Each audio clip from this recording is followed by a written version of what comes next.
Hello and welcome to Brain versus Heart. So, today's topic, what do INFPs feel about small talk?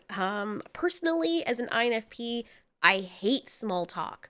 I really hate it, especially when you're standing in line or you're just doing something and some random stranger comes up to you and the dreaded thing happens where they ask you a question or they open up conversation. Maybe it's just me because I've gotten to the point where I'm massively introverted. Actually, what am I saying? I've always been like that. I just don't want people talking to me. One of my worst fears is going somewhere and someone talking to me.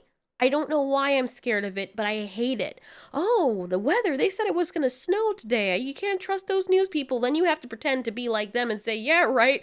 The news, why do we listen to them? They're not, And it's just so uncomfortable because to me it feels fake. There's some people who like it, and I notice that extroverts will do it. They're a lot better at it. I can do it, but because it's not my natural inclination, I like to have conversations with meaning to them, or the person will see something that I have and say, oh, you play the Switch. What game do you have in? And I'll say something like Breath of the Wild. Oh, did you get to that part? And then I'll start talking to them. I won't want to talk to them still. I would rather not stand in line and randomly talk to you when I didn't invite a discussion. But it is much easier for me to get into the jive of things if you're talking to me about something that has meaning that I also like. For example, if we're talking about art, I see another person who's drawing something, and in one of those situations, I feel unusually bold, and I'm like, oh, that looks beautiful, and I keep walking. And then they invite me for more because I know how it feels, then that's different.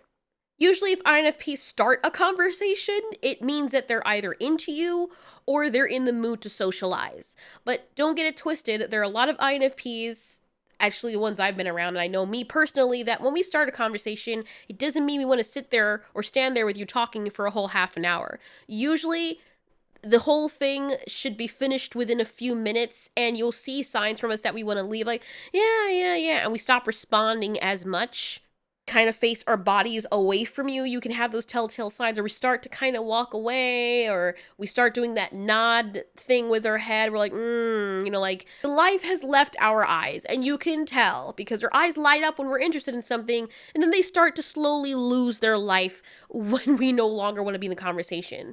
We don't like talking for long periods of time. At least I don't. Maybe some INFPs are different. Now, if I have a friend that I am really close to, it's a completely different story. But yes, if you see someone that has their headphones in, if they're on their phone and their heads are down, if they smile at you and then break eye contact with you right after you smile back at them, it means they don't want to talk to you. It doesn't matter what kind of personality it is. It means that they're not interested in speaking with you. And if you force them into a conversation, the least you could do is keep it short unless it's meaningful.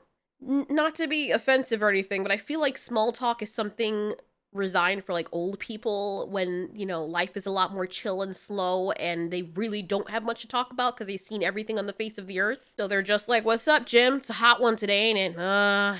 Yeah. And they do those kinds of responses. That's not for people who are younger or introverted. Anyways, I hope that answers the question. I hope I didn't sound too much like a dick, but people ask the question directly on here. I can answer it directly on here. In reality, though, I would never say this to someone in reality because I don't want to hurt people's feelings. It's one of those horrible curses. But anyways, be sure to leave any other questions or suggestions. Doesn't have to just be Myers-Briggs stuff. We do relationship commentary as well and like human behavior and stuff like that because it's fun. Thanks so much for watching.